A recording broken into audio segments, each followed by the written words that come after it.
Ang pangalan ko ay...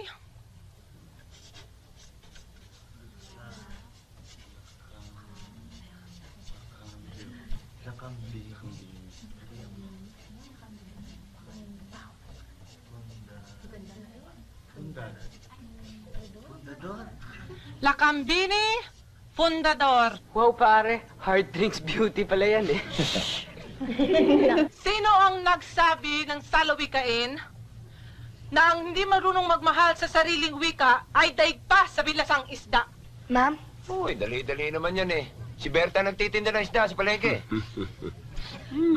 Anong pangalan mo? Jose Rizal. Niloloko mo ba ako? No, ma'am. Si Aling Berta na nagtitinda ng isda sa palengke ang nagsabi sa akin na si Jose Rizal ang nagsabi niyan. Quiet! Mrs. Bundador, akala ko ba walang Inglesan dito? Anong misis? Hindi pa ako misis! Ay, hindi raw Mrs. Biyuda to, Biyuda. Walang yaka!